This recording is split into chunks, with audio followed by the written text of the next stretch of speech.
보면 화병은 무슨 병이에요? 한병이에요. 네. 한이라는 건 뭐냐면 분노도 잘 못 내고 그렇다고 누구랑 같이 서러움을 토로할 대상도 없어. 그럼 어떻게 될까요, 내 안에는? 꽉 차겠죠. 터지게 생겼죠, 그죠? 네. 그런 병이 바로 한마는 할 때 그 한병이 되는 거예요. 오늘 주제는 어떤 겁니까? 예, 제가 최근에 이렇게 재밌겠다라고 이제 보기 시작한 프로가 있는데요. 네.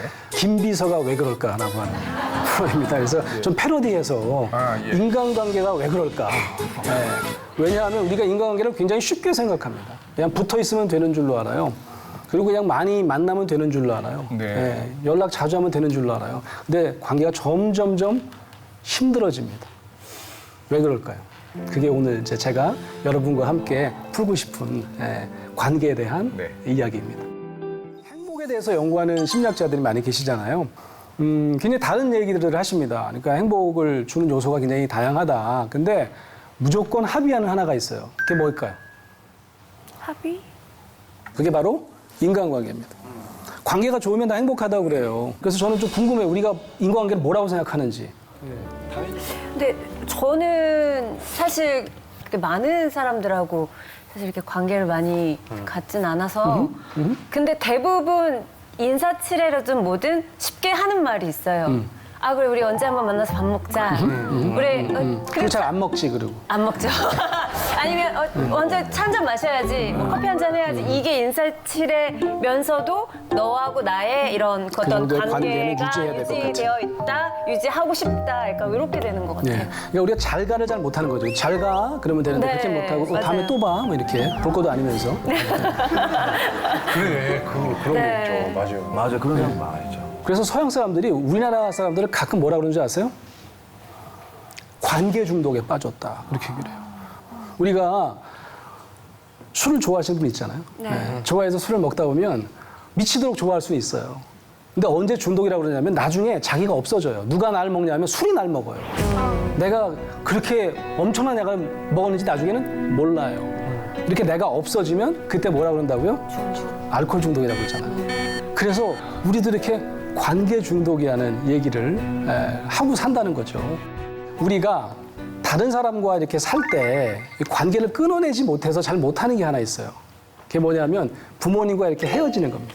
저는 26살 때 제가 이제 유학을 나게 되면서 그때 처음으로 부모님을 떠난 거예요. 그래서 제가 이제 상담센터에서 이제 미국 친구들이랑 얘기를 하는데 나는 26살 때까지 어머니 아버지랑 살았다. 그랬더니 와 대박. 왜? 진짜. 왜 26살때까지 맞아. 엄마 아빠랑 같이 살았네요. 그래서 내가 다닌 대학이 서울인데 내가 서울 살아가지고 그냥 다녔다 어쩔래. 그랬더니 야 그래서 네가 이렇게 상담 공부하는구나. 어떻게 이게 뭐 의존성 인격장애 정도를 이렇게 생각을 하고 어떻게 치료는 받고 온 거야? 뭐 이런 분위기예요. 그 너무 좀 야 이게 우리가 되게 이상한 거구나 이런 생각을 우리가 이제 하게 된 거죠. 그래서 제가 처음으로 얘네들이 왜 우리를 이렇게 관계를 잘 끊어내지 못하고 관계 중독이라고 하는지를 알게 된 거예요. 근데 시집장가 가기 전까지 같이 사는 게 너무 당연한 우리 문화에서는 예, 심지어는 그 40인데 같이 살잖아요. 우리 밥 잘 사주는 예쁜 누나는. 여기 있잖아요. 그리고 막 쫓겨나가고 그걸 막 슬퍼하고 막 그러잖아요. 그러니까 외국 사람들이 그 누나를 보면 뭐라 그럴까요? 저기는 거의 치료받아야 될 수준이다. 저희 집에 처음에는 4식구가 살았어요. 엄마, 아버지랑 여동생이랑 저랑. 근데 초등학교 5학년 때 할머니, 할아버지가 같이 살게 되셨어요. 할머니, 할아버지가 같이 살게 되면서 방이 저희가 3개밖에 없는 거예요, 지금. 그러니까 누군가가 나눠 써야 되는 거죠. 할머니, 할아버지랑. 누가 나눠 써야 될까요? 막내가. 막내면 여동생인데 제가 장남이고. 아, 그러면 남자. 제가 나눠 써야 되는 거예요. 그래서 제가 초등학교 5학년 때부터 자그마치 대학교 3학년 때까지 할머니, 할아버지랑 한 방을 썼어요. 그래서 다들 와 너무 착하다 이렇게 얘기를 하더라고요. 내가 착한지는 잘 모르겠어요. 예. 근데 저는 그때 그런 생각을 했던 것 같아요. 와, 내 방이 제일 넓어. 그 생각을 했던 것 같아요. 그래서 저는 그냥 그걸 제 방이라고 생각하고 막 꾸미고 살았어요. 예. 소피마르소 브룩실즈 사진을 막 사방에다 이렇게 붙여놓고 저희 할머니는 할머니들은 또 사셨던 것 같아요. 매주를 항상 띄우시더라고요. 매주를 띄우시고 그 쌀티박을 튀어가지고 옛날에 그 와이셔츠 박스에다가 이렇게 조총이랑 해가지고 이렇게 넣어가지고 말리면 이렇게 자르면 그게 강정이 되잖아요. 그걸 옛날에 만들어 먹었어요. 그리고 이제 저희 할아버지는 목사님이셨는데 구석에서 그냥 조용히 성경 보시고 뭐 이런 분위기였어요. 그래서 그때만 하더라도 분명히 불편한 게 있었던 것 같아요. 아니 어떻게 옷을 갈아입었지? 지금 생각해보니까 옷을 어떻게 갈아입었지? 그냥 갈아입은 것 같아요. 그냥 뒤돌아서서 갈아입은 것 같아요. 할머니, 할아버지도 그냥 각자 갈아입었던 것 같아요. 화장실은 몇 개였을까요? 하나. 한 개였습니다. 화장실 한 개인데 저희 할아버지는 문을 안 잠그시더라고요. 문을 열어놔 일부러. 나 있다 이렇게 보여주려고요. 안 잠그셔요. 그래갖고 이제 불이 꺼져 있는데 계실 때는 모르고 들어가면 그래요. 그때 알고 나오고. 그래서 이런 얘기까지 하면 제 미국인 친구가 뭐라고 했을까요? 아 이게 너만 그런 게 아니었구나. 그냥 가족 전체가 문제가 심각했구나. 아주 그냥 병리적인 가족이네. 우리 정신과 의사 선생님들이 진단을 할 때 보는 책이 있어요. 그 책을 보면 정신장애에 대한 통계와 진단 편람 이런 건데 그게 버전 5가 나왔거든요. 버전 4가 나왔을 때입니다. 1994년인데 그때 이제 전 세계 정신의학자들이 우리나라마다 좀 독특한 문화적인 정신장애가 있을 수 있지 않냐. 그거 한번 목록을 만들어 보자. 그렇게 한 거예요.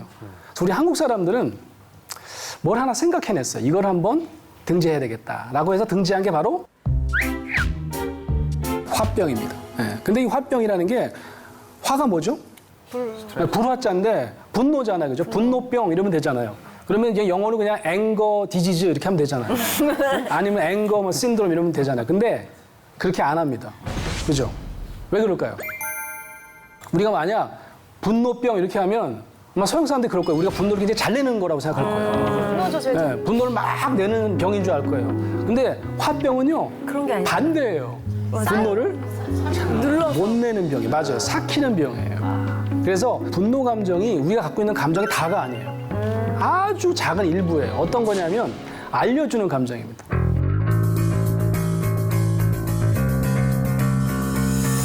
분노가 우리에게 시그널을 보냅니다.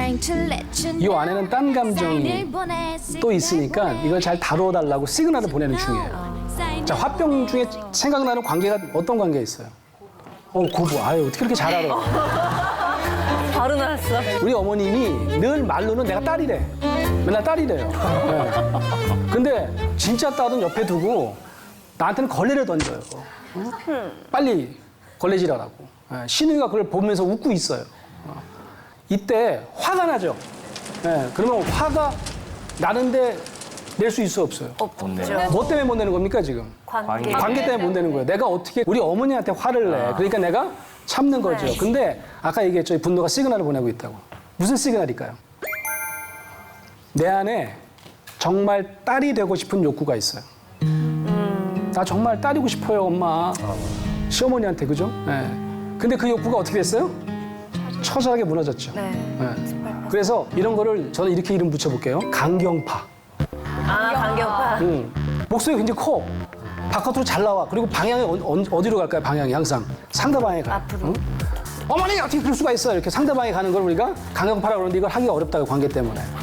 근데 강경파는 알려줍니다. 구심력, 원심력뿐만 아니라 내 안으로 향한 감정도 있다는 걸 알려주고 있어요. 그래서 이 안에 있는 구심력 감정은 자기 자신에 대한 감정일 가능성이 되게 많아요. 내가요, 딸은커녕 지금 내가 뭘로 보여요? 시녀로 보여요. 너무 비참해요. 너무 자괴감이 들어요. 내가 이러려고 공부하고 내가 정말 시집 온 게 아닌데 내가 너무 서러워요. 이런 감정이 온건파 감정이에요. 그런데 우리 온건파 감정은 왜 온건파가 됐겠어요? 표현을 못하는. 밖에 나오기가 굉장히 어렵습니다. 어떨 때 나올 수 있어요? 안전한 대상과 나눌 수 있을 때만 나올 수 있어요.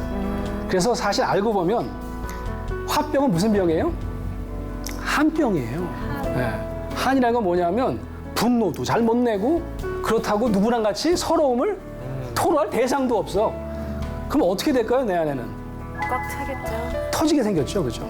속이 썩. 그런 병이 바로 한마는 할 때 그 한병이 되는 거예요. 그래서 사실은 알고 보면 우리가 분노 감정을 내야 된다 그런 것도 아니에요. 분노 감정이 시그널을 보내고 있는 진짜 감정, 온건파 감정, 자기를 향하고 있는 감정을 우리가 잘 다루지 않으면 아마 우리 시대에도 한 병은 계속될 겁니다. 자, 바로 이게 가족 상담 전문가들이 반드시 사용하는 임상 도구인데요. 이걸 뭐라고 그러냐면 가계도라고 합니다. 3대에 걸쳐서 많은 가족들이 있고 이걸 다 심볼로 표시했고 요 빨간색 보이세요? 빨간색. 마치 사람과 사이를 이렇게 표시하는 것 같죠, 그죠? 네. 빨간색. 지그재그가 유난히 많네요. 이 상징 한번 맞춰보시겠어요? 어떤 상징인지? 이 상징 한번 맞춰보세요. 이게 누가 남자일까요? 네모가? 어떻게 하셨어요? 네모가 남자고 동그라미는 여성입니다. 자, 한 줄이면 좋겠는데 점점점이에요. 이게 무슨 관계일까요? 자주 만날까요? 자주 안 만나고 서로 친하다고 생각할까요? 안 친하다고 생각하겠죠. 이걸 아주 소원한 관계 이렇게 볼 수 있겠죠. 네. 이건 어때요? 아까 많이 봤죠? 지그재그. 일직선이면 좋겠는데 굉장히 꾸불꾸불하고 지그재그인 거 보니까 어때요? 자주 싸우겠죠. 네, 갈등 관계라고 할 수 있겠죠. 자, 이건 뭐예요? 이거 단절인데 이거는. 점점점인데 이 아예 그냥 중간이 끊어졌어요. 단절입니다. 이건 뭐예요? 안 만난 지 오래됐어요. 네. 요 정도 되면 번호 지우기가 쉽지 않은데 번호까지 지울 가능성이 있는 거죠. 이 정도면 채무 관계 아닙니까? 예. 자, 이건 뭘까요? 두 줄. 이거는 아주 평화로운 관계? 평화로운. 왕래. 평화로운 관계. 오, 좋아요. 친밀한 관계. 친밀한 관계. 친밀한 관계. 자, 세 줄은 뭘까요? 많을수록 안 좋을 것 이거는 같은데요? 거의 손도 대지 말란 얘기 같아. 좀 헷갈리세요? 심지어 빨간색이 밀착 관계인데 반대네? 밀착 관계는 뭐냐면 너무 자주 연락해 서로. 거의 붙어 있어요. 경계가 거의 없어요. 네.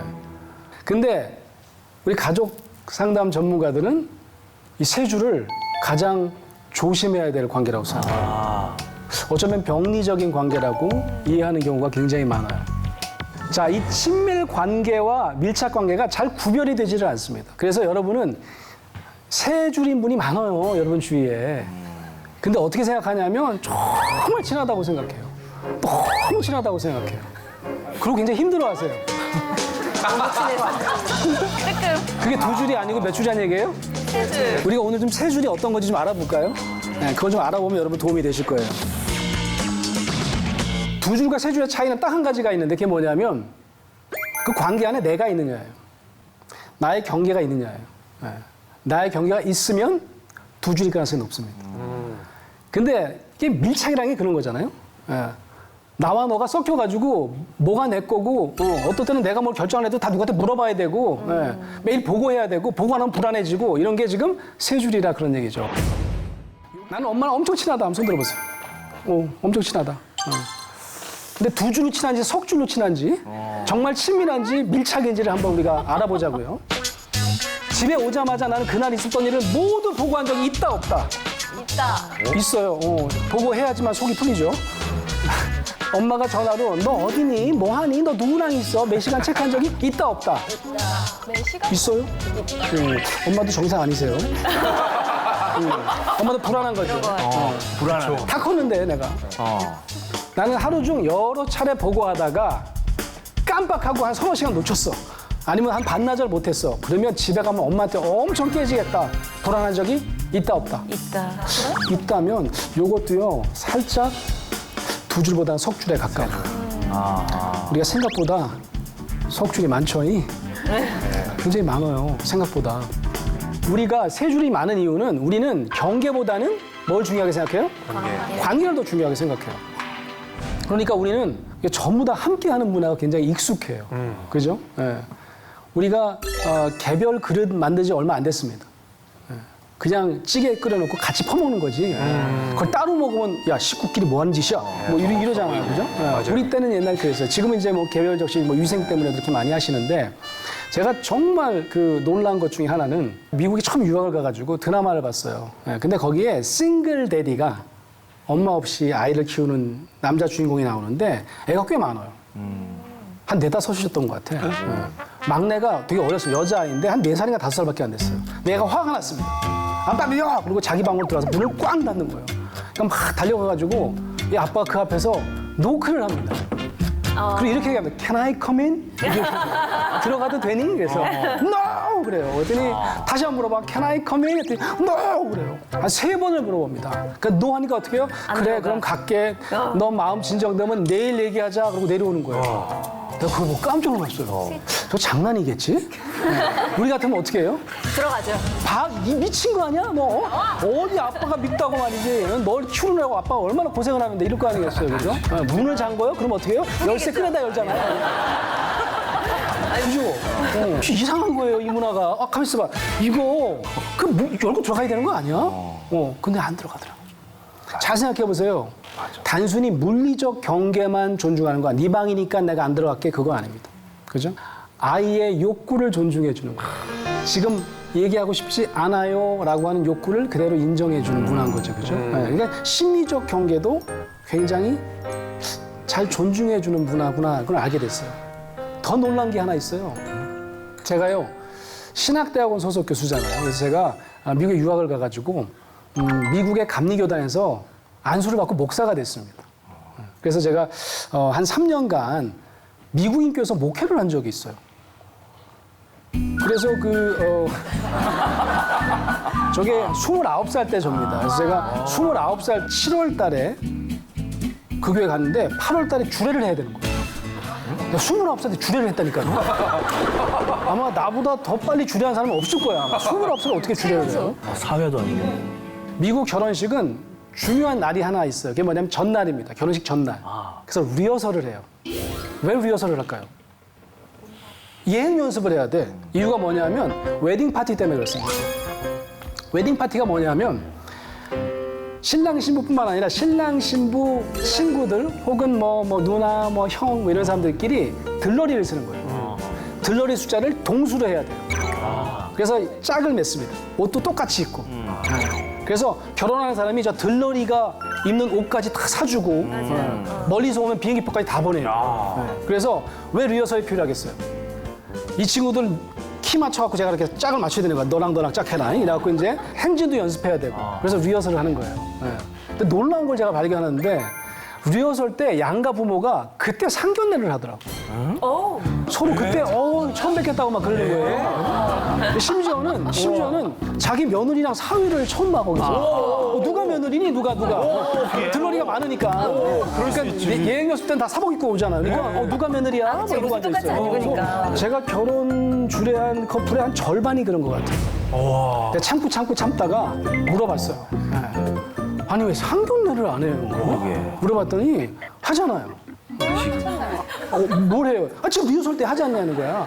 아니 리허설 때 상견례 하는 거 말고 그 전에 결혼 전에 상견례를 해갖고 결혼해서 이제 허락도 받고 그래야 되지 않나고. 그랬더니 허락을 받아? 그런 거예요. 허락을 받아야 되는 거 아닌가요? 물어봤더니 아니 부모가 결혼해요? 왜 허락을 받아요? 아니 한국은 허락 받아요? 그래서 내가 아니 꼭 그런 건 아니고. 아니지만 우리는 40살이 됐는데 허락 받아야 되잖아요. 우리 밥 잘 사주는 예쁜 누나 얼마나 불쌍했어요 그때. 받아야 돼요. 허락 못 받아갖고 막 쫓겨가고 막 그러잖아요. 우리는 집안과 집안끼리의 결혼이라고 생각을 하잖아요. 그러니까요. 그래서 우리는 가장 큰 결혼의 숙제는 뭐냐면 양가 부모에게 잘 보여야 되는 숙제가 있죠. 그런 노력도 안 하셨어요? 결혼하신 분들? 이제 처음으로 이제 부모님한테 인사하고 싶다고 했는데 그러려면 오빠 양반다리 연습 좀 해야 돼라고 얘기하는 거예요. 양반다리 있어야 무슨 되는 말인가 했더니 그 집에 소파가 없는 거예요. 그래서 그냥 거실에서 이렇게 양반다리로 앉아야 되는데 아버님이 말이 길기 때문에 양반다리에 앉아서 한 2시간 정도 있는 연습을 좀 하는 게 좋을까 장난식으로 한 거예요. 저한테 얘기했는데 저는 그날부터 집에서 양반다리로 집에 이렇게 연습하는 거예요. 저는 그 당시에 이미지가 약간 가부장 이미지가 있었죠. 제가 코너를 여자는 어쩌고 하면서 이런 코너를 짜가지고 일단 이미지를 빨리 좀 벗어야 된다는 그런 게 있었어요. 프로에 대한 이미지랑 다르게. 가부장적인 이미지가 아니에요. 네. 이제 약간 원래는 좀 무뚝뚝한데 내성적이고 조금 싹싹하게 보이려고 뭐 조금의 어떤 애교라든가 이런 것도 조금 발산하고 그랬었죠. 그러니까 여기 있는 대부분의 분들이 그래도 우리는 허락 받아야 되는 거 아닌가 이런 생각을 가지고 계시죠. 예, 그럼요. 결제를 받아야죠. 그러니까 우리가 그 정상이 아니라고 볼 수도 있어요. 아니 저도 이제 지금 대학생 딸이 있는데 얘가 만약에 결혼한다 그러면 내 허락을 득해야 할 것인가? 이 아이가 좋다고 막 그냥 막 넘어가는데 예? 나는 싫거든? 내가 걔랑 살 줄도 몰라. 이거예요? 우리랑 사는 것도 아니잖아요. 그죠? 그러니까 우리는 정말 경계가 아니긴 한데 어떤 친구가 있었는데 이 친구가 절친이 이렇게 많지는 않았나 봐. 예, 한 절친이 있었어요. 절친한테 전화를 겁니다. 전화를 거는데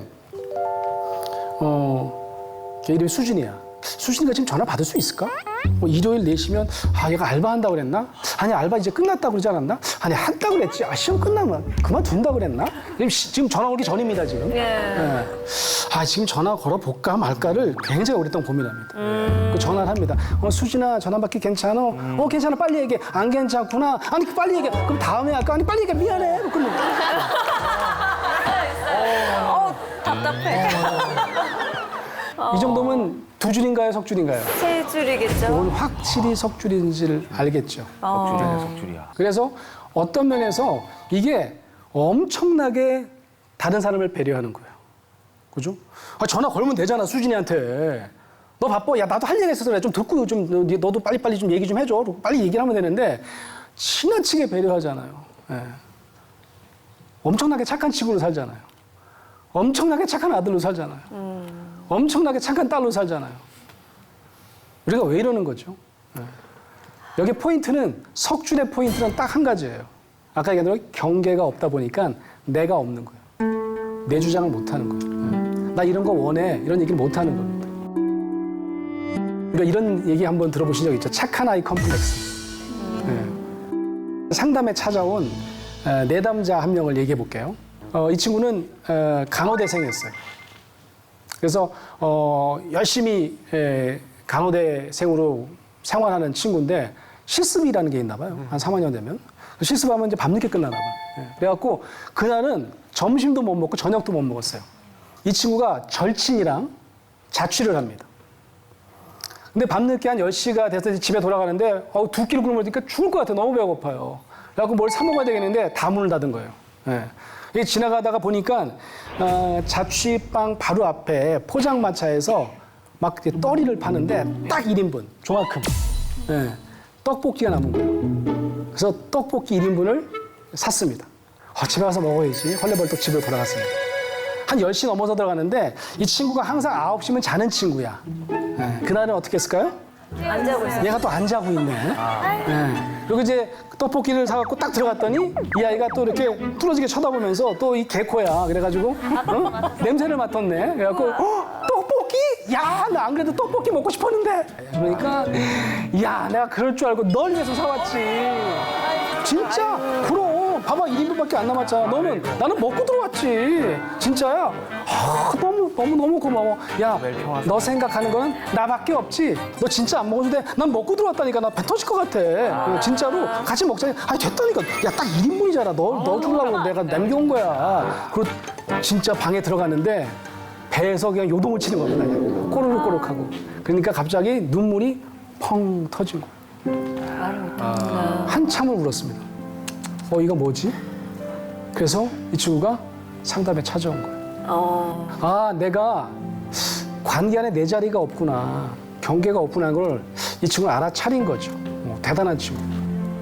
이 친구가 어떤 친구인지 그래서 상담을 해보니까 막내로 자랐어. 막내야.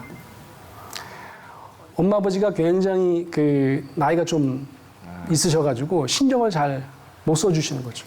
그래서 이 친구 어떻게 할까요? 내가 다 알아서 할게요. 걱정하지 마세요. 라고 해서 공부도 열심히 하고요.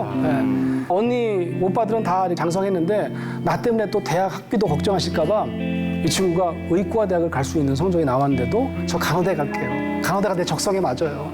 라고 해서 전액 장학금을 받고 간호대에 간 친구예요. 이해되시죠? 그래서 이 친구가 그렇게 나를 주장하지 못하는 데는 이유가 있는 거죠. 그죠? 착한 아이 컴플렉스 아니면 착한 친구 컴플렉스에 왜 컴플렉스가 많이 붙었을까요? 내가 그렇게 안 하면 내가 버림받을 것 같아요. 그렇게 안 하면 내가 사랑 못 받을 것 같아요. 그런 불안이 크면 클수록 나는 내가 다 해야 되는 겁니다. 혹시 아세요?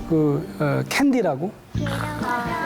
외로워도 슬퍼도 나는 아는 거 아시죠? 미친 거죠 완전히? 외로워도 슬픈데 왜 아는 게 아니죠? 못 운 거죠. 울 대상을 못 만난 거죠. 테리우스가 잘 해줬나 모르겠어 나중에. 그래서 뭐 캔디가 나중에 중년에 상담 많이 받았다는 얘기가 있어요. 그냥 우울증이 와가지고. 우리가 가끔 부모님부터 우리가 시작이 되는 것 같아요. 예, 공부를 잘하면 참 좋은데 우리가 공부를 잘 못하면 우리가 뭐든지 하여튼 엄마 아빠의 인정을 받고자 하는 뭔가를 찾아내야 되는데 가장 쉬운 게 하나 있어요. 그게 뭐냐면 착하면 돼. 근데 대한민국 모든 딸이 다 착한가요? 아니죠. 다 그런 건 아니에요, 그죠? 뭐 가정마다 좀 차이가 있긴 하지만 요 집안을 한번 살펴보자고요. 큰 딸을 먼저 볼까요? 예, 이름은 성보라예요. 예. 이 친구의 특징이 하나 있습니다. 이 골목 최강 미친년이라고 돼 있네.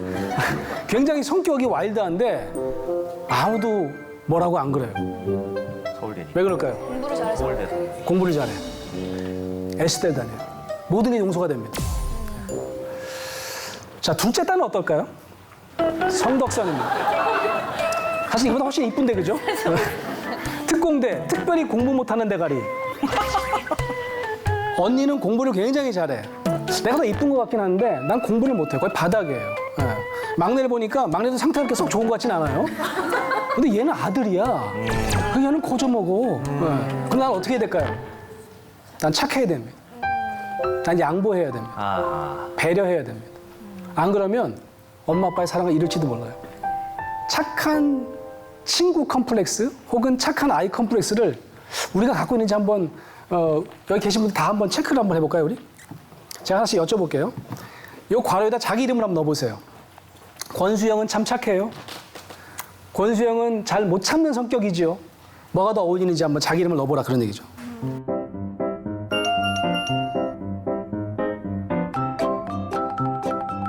주로 어디에 해당하세요? 왼쪽. 이쪽에? 잘 못 참고 평판 나뉘고 화 잘 내고. 대단한 분들만 오셨네요. 왔다 갔다 하는 거 같은데? 뭐가 착한 아이 컴플렉스에 가까울 것 같아요? 왼쪽. 아, 다 왼쪽이죠. 덕선이 한번 살펴볼까요, 덕선이? 덕선이 어떤지? 착해요, 안 착해요? 착해요. 엄청 착하죠. 예, 아까 그랬잖아요. 착함을 승부한다고. 친구들이 좋아해요, 안 좋아해요? 좋아요. 친구만 좋아하는 게 아니야. 어른들도 다 좋아해요. 저도 좋아하고. 덕선이는 화를 한 번도 안 내요. 가끔 화를 내요. 가끔은 왜? 드라마를 혹시 보신 분들은 덕선이 화내는 장면을 가끔 보셨어요, 안 보셨어요? 있었어요. 보셨죠? 네. 덕선이는 무조건 화를 참아내는 성격은 아니었다라는 걸 알 수 있어요. 네. 잘 먹겠습니다. 아직 멀었어. 잠깐만 기다려. 자, 이렇게 3개 뽑고 잠깐만 기다려. 자, 이번에 우리 둘째 딸 생일 파티. 자, 하나, 둘, 셋. 진짜! 내가 얘기했잖아! 언니랑 같이 안 한다고 내가 얘기했잖아! 왜 맨날 내 말을 안 듣는데? 내가 언니랑 생일하기 싫다고 엄마랑 아빠한테 얘기했잖아! 원래만 같이 하고 내년부터 따로 해줄게. 작년에도 그랬잖아, 재작년에도! 왜 맨날 나한테만 그래? 내가 만만해? 난 뭐 아무렇게나 해도 되는 사람이야? 왜 나만 계란 후라이 안 해줘? 내가 계란 후라이 얼마나 좋아하는데. 맨날 나만 콩자반 주고. 나도 콩자반 싫어하거든. 자, 이 장면을 잘 보셔야 돼요. 아무도 그 분노에 반응하지 않습니다. 얼음땡이 돼요. 여기서 만약 아빠가 이야 너 이렇게 키워놨더니 이제 와서 뭐 네가 공부를 잘해 뭘 잘해 말이지. 에? 소리를 질렀다면 이 아이는 절대로 그 다음부터 자기 주장을 하지 않았을 거예요. 지금 덕선이가 땡깡 부리는 게 아닙니다. 화만 내는 게 아니에요. 얘가 처음으로 자기 주장을 합니다. 나도 계란 후라이 좋아하거든. 그 얘기를 하고 있어요. 사랑받는 딸이고 싶은데 아닌 것 같아요. 그럼 내가 되게 비참하겠죠. 되게 부족하게 느끼겠죠. 근데 이 감정을 드러낼 수도 없어요. 드러내면 어떨 것 같으냐면 거부될 것 같아요. 너 공부도 못하는 게 수용되지 않을 것 같아요. 그럼 못 드러내는 겁니다. 덕선이가 아주 제대로 마음먹고 드러낸 거예요. 예. 그래서 아주 안전하게 드러내는 그런 환경이 아니면 못 드러내는 게 온고파 감정이에요. 자, 어떻게 이 온고파 감정을 자유스럽게 이제는 꺼내놓을 수 있게 되었을까? 덕선이는 이 장면을 한번 보시죠.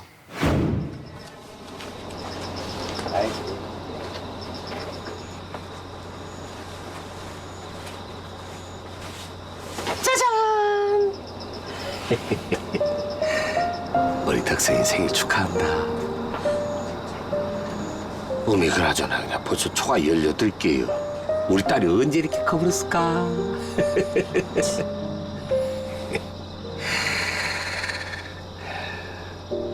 아빠 엄마가 미안하다. 잘 몰라서 그래. 이 아빠도 태어날 때부터 아빠가 아니잖니. 아빠도 아빠가 처음이기. 그렇게 우리 딸의 조카 봐줘. 떠날 때부터 다시 돌아올 걸 알았지. 눈에 눈물 날라고 그러네요. 네. 이 성동일 아버지 정말 대단하죠. 네. 이 장면을 잘 보시면 무조건적으로 아이의 욕구와 이 서러운 감정을 받아주는 첫 번째 장면인 거죠. 아마 이때 이후로 덕선이는 달라졌을 거예요. 내가 내 주장을 해도 괜찮구나. 내가 다른 사람에게도 받아들여줄 수 있구나. 그래서 덕선이는 착하면서도 당당한 친구로 살 수 있게 된 거죠. 친밀한 관계 세 줄이 아니라 두 줄짜리 관계를 만들기 위해서는 이 두 가지가 충족돼야 됩니다. 첫 번째가 뭐냐면 이게 상담사들이 하는 방법이에요. 무조건적으로 수용해 줍니다. 조건부족으로 가족한테 주변 사람에게 수용당했던 사람에게 무조건적으로 그 사람이 원하는 바와 그 안에 있는 무너진 감정, 내가 관계 욕구가 무너져 생기는 이 온건파 감정을 잘 공감해 줘야 되는 거죠. 그러니까 주의할 게 있어요. 두 번째 공감이라고 써 있는데 공감이란 말 우리가 많이 쓰잖아요. 그러면 아까 소리를 빡 질렀는데 에? 거기 아버지도 소리 질렀어요. 성동일 아버지도. 이야 너 어디다 대고 말이지. 에? 이게 뭐 공부도 못하는 게 이 정도면 감지덕지지 말이지. 뭘 새로운 케이크를 원해? 라고 화를 냈어요. 두 사람이. 예. 공감이죠? 둘 다 분노와 분노를 함께 느꼈습니다. 이걸 어떤 바보가 공감이라고 그러겠어요. 이건 공감이라고 안 한 이유가 뭐예요? 이 강경파 감정 두 가지가 만나는 거는 시그널끼리 만난 거예요. 오히려 덕선이가 수용하고 아버지를 토닥토닥 해주는 경우도 생기겠네요. 예, 어떤 면에서 이 두 사람의 관계 안에서 덕선이가 아버지한테 받아들여지면서 이제 내가 아빠에게 내가 착한 딸로만 있어야 인정받는 게 아니라 내 주장을 해도 내 서러움을 드러내도 아빠로부터 받아들여지는 경험을 한 거죠. 그러니까 어떤 면에서 상남 장면 같은 장면을 우리가 본 거죠. 오늘 이 사례는 허락을 받고 왔어요. 그래서 이분이 상담을 실제로 받은 분인데요. 오늘 이 사례는 허락을 받고 왔어요. 그래서 이분이 상담을 실제로 받은 분인데요. 이분이 뭐 경제적으로도 유복하고 자녀들이 둘이 있는데 잘 키우셨어요. 근데 이분에게는 뭐가 있냐면 분노 조절 장애가 있어요. 요즘 흔히 얘기하는. 그래서 이 보복 운전에 아주 대가십니다. 그래갖고 그렇게 직위가 높으신 분인데도 깜빡이 안 하고 누가 들어오면 끝까지 쫓아가가지고 뭐 끝까지 가서 이제 휴게소까지 쫓아가가지고 거기서 폭력을 행사해가지고 벌금도 물으시고 감옥도 한번 갔다 오신 적이 그런 겁니다. 가정생활은 어떠셨을까요? 가정생활은 이 자녀들에게 온갖 물질적 지원을 다 했습니다. 모든 지원을 다 했어요. 그 집에 들어가면 애들이 엄마랑 잘 얘기하다가 각자 방으로 들어가는 거예요. 그럼 화가 나시겠죠. 야, 아빠 무시하는 거야? 다 나와봐. 그런 다음에 특히 아들에게는 솔직을 하셨어요. 그러니까 본인의 분노를 어떻게 감당을 못 하셨던 그런 분이었던 것 같아요. 아내분이 살다가 나 도저히 당신이랑 못 살겠다. 그래서 아내가 우리 이혼하자. 그게 당신도 좋을 것 같고 우리 아이들도 좋을 것 같아. 그 대신 이혼하기 전에 우리 상담 한 번만 받아볼까? 상담을 받으러 오신 거죠. 그 상담을 받는데 아주 어린 시절 기억을 몇 개 생각해내요. 그 중에 하나가 어머니가 바깥에 이렇게 다니실 때 이 큰아들을 묶어놓고 다니시고 문에다 묶어놓고 그런 기억을 떠올려요. 예. 그때 얼마나 엄청난 공포를 경험했을까요? 예. 얼마나 버려짐의 느낌을 강하게 가졌을까요? 그리고 외삼촌이 있는데 아마 어머니가 얘기를 했나 봐요. 야, 너 좀 혼 좀 내줘라. 얘 말 안 들으니까. 그래갖고 외삼촌이 어린 시절에 한 뭐 7살 정도 됐나요? 이 아이를 흙탕물에다 집어넣습니다. 숨이 멎어서 거의 죽을 것 같은 순간까지 갔었다. 근데 그 기억을 지금 4, 50년 만에 떠올리는 겁니다. 그래서 아, 내가 왜 분노를 이렇게 일으키는지 이제 알았어요. 내가 깜빡이 안 켜고 들어오는 사람을 보면 저게 날 무시하는 거야? 라고 해서 옛날 그 감정이 막 드러납니다. 내가 봐도 내가 참 한심하고 내가 비참하고 내가 너무 사랑받지 못하는 존재인데 저 친구가 날 무시하는 것 같아가지고 그 느낌을 느끼는 것보다는 내가 아주 폭발적인 분노를 느끼는 게 훨씬 더 안전한 방법이었을지도 몰라요. 그래서 그냥 원심력 감정만 느끼고 산 거죠. 자녀들이 인사 안 하고 쑥 들어가면 또 이것들이 날 무시해 라고 해서 또 매질을 했던 겁니다. 상담사 선생님이 이렇게 얘기합니다. 자녀한테 사과하시라고. 사과할 수 있겠냐고. 내가 사과하겠습니다. 상담 받고 가갖고 사과를 합니다. 아들 불러다가 딸 불러다가 야, 미안하다. 내가 널 좀 때렸지? 많이 때렸던 것 같아. 좀 미안하게 됐다. 근데 우리 때는 다 맞고 자랐어. 야, 그리고 솔직히 말해서 내가 얼마나 과외 많이 시켜줬냐? 너 좋은 데 갖고도 다 나 때문에 그렇게 된 거 아니야? 여기 사과를 하시는데 아들이 뭐지 이거? 알겠습니다. 하고 들어간 거죠. 알겠어요. 상담사한테 가서 아니 사과했습니다. 어땠습니까? 뭐 잘 모르겠습니다. 애들이 별로 안 좋아하는 것 같습니다. 자기 얘기를 하셔야죠. 내 안에 있는 온건파 감정 얘기를 하셔야죠. 어린 시절 얘기를 아이들한테 하라고요? 못할 것 같은데요. 2번, 3번을 시도합니다. 한 4, 5번째 됐을 때 자녀한테 털어놓기 시작합니다. 아빠가 어렸을 때 참 무서웠어. 정말 사랑받고 싶었는데 제대로 된 사랑을 못 받았던 것 같아. 나 정말 외로웠었어. 라고 얘기하면서 눈물을 흘리기 시작하겠죠. 아들이 그 장면을 보고 눈물을 흘리고 더 크게 울기 시작합니다. 그 사람이 한참을 붙들고 울었어요. 군대 가기 전에 아들이랑 여행을 가기로 했습니다. 여행을 갔습니다. 처음 가는 여행이었어요. 그 아들이 아빠한테 이런 얘기를 합니다. 이거 한 번도 못한 얘기인데 사실 나 아빠 중학교 때 자살하려고 했어. 아빠 때문에. 근데 엄마 때문에 못했어. 엄마가 불쌍해서. 그 얘기를 하는 거죠. 아버지 또다시 폭풍 같은 눈물을 흘렸습니다. 들었으면 한참을 붙들고 울었던 거죠. 제가 당당하게 이분은 저랑 2줄 관계입니다. 너무 치밀한 관계예요. 한국에 살지도 않아요. 멀리 살아요. 자주 만날 수도 없습니다. 누구냐면 제 박사과정 지도 교수입니다. 여기 가운데 계신 머리가 하얀 분인데요. 저분이 아주 세계적인 종교 심리학자인 루이스 람보라고 하는 교수님이세요. 람보, 좀 이름이 좀 무시무시하죠. 우리가 아는 그 람보인데요. 보통 지도 교수랑 친하기 좀 어렵습니다. 평가받는 대상이니까. 그러다가 박사학위를 제가 땄어요. 저도 교수가 됐어요. 그러면 그냥 이제 관계가 끊어져도 되죠. 한 단절, 소원 정도 해야 되는 거 아닌가요? 근데 어떻게 우리는 이렇게 친밀할까? 주변에 있는 교수들도 놀랐어요. 어떻게 이렇게 지도 교수랑 친해? 저도 좀 궁금해서 왜 친한 거지? 보통 지도 교수랑 친하기 좀 어렵습니다. 평가받는 대상이니까. 그러다가 박사학위를 제가 땄어요. 저도 교수가 됐어요. 그러면 그냥 이제 관계가 끊어져도 되죠. 한 단절, 소원 정도 해야 되는 거 아닌가요? 근데 어떻게 우리는 이렇게 친밀할까? 주변에 있는 교수들도 놀랐어요. 어떻게 이렇게 지도 교수랑 친해? 저도 좀 궁금해서 왜 친한 거지? 그 이유가 있었더라고요. 여러분이 오늘 들은 강연과 연관이 있습니다. 제가 박사과정을 하러 이제 들어갔더니 제 지도 교수가 결혼을 하신대요. 연세가 그때 당시에 50대 중반이었던 것 같은데 이분이 결혼을 여러 번 하신 거예요. 이번이 3번째 결혼인 거야. 그래서 첫 번째 결혼은 이분이 아주 천재예요. 예일 대학에서 석사를 가고 시카고 대학에서 박사를 했는데 박사를 4년 만에 마칩니다, 이분이. 그리고 2년 정도 지났을 때 이미 교수가 돼요.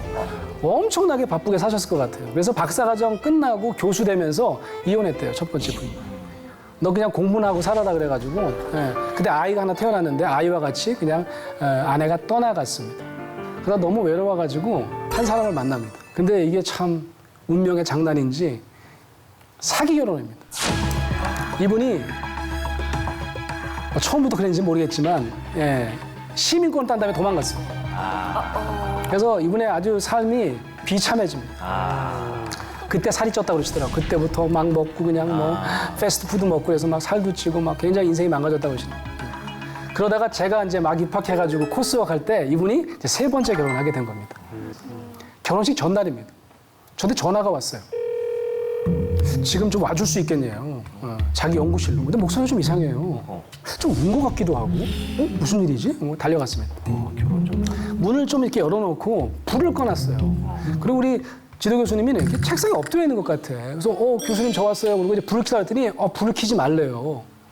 그리고 내 옆에 와서 좀 앉아달래요. 그래서 그 옆에 앉았어요. 그랬더니 너 지금부터는 교수와 학생으로 만나지 말고 제가 그때 상담 센터에 들어가서 인턴 프로그램을 막 하고 있었거든요.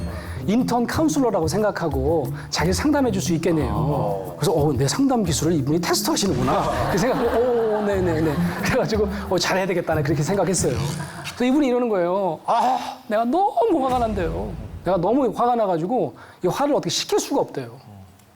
누가 그랬어요? 물어봤겠죠. 예. 자기랑 친한 친구가 하나 있는데 좀 멀리 있어가지고 이번에 초청을 안 했대요. 예. 근데 그래도 내가 세 번째 결혼하는 걸 알리긴 해야 될 것 같아가지고 전화를 걸었답니다. 친구한테. 나 사실은 내일 결혼한다. 세 번째 결혼. 예. 뭐 멀리서나마 축하해줘. 결혼식 통보를 한 거죠. 친구가 축하한다 그러면서 이렇게 얘기했대요.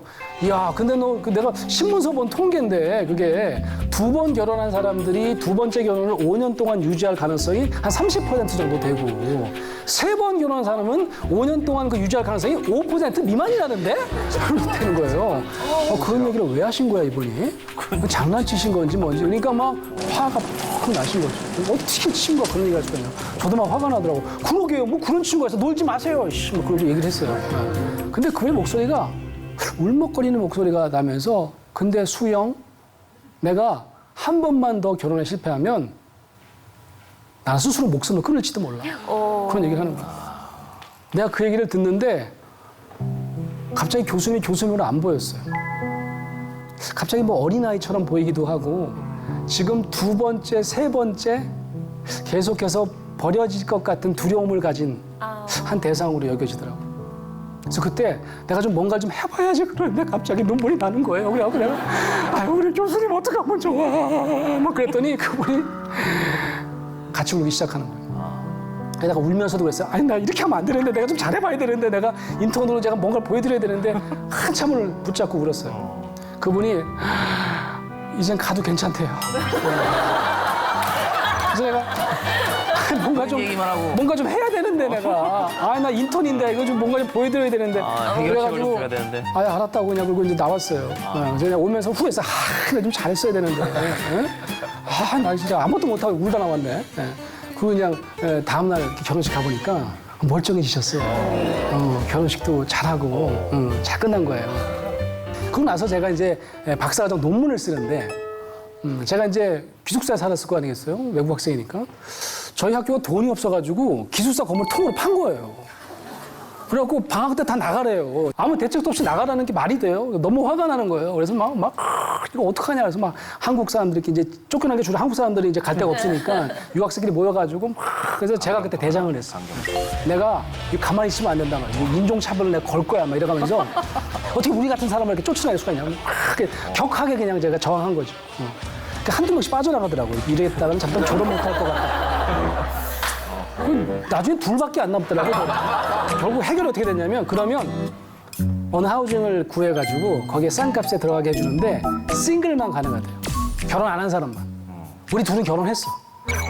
신나게 그냥 저항한 다음에 우리만 집이 없는 거예요.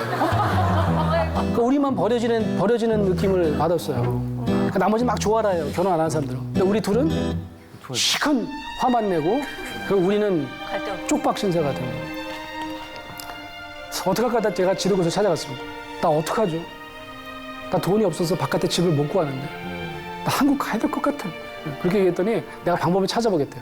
그래서 열심히 학교에 가서 총장님, 부총장님, 그다음에 뭐 기숙사 담당자님 막 만나서 설득을 하신 것 같아요. 그래서 연락이 왔어요. 방을 주겠대요.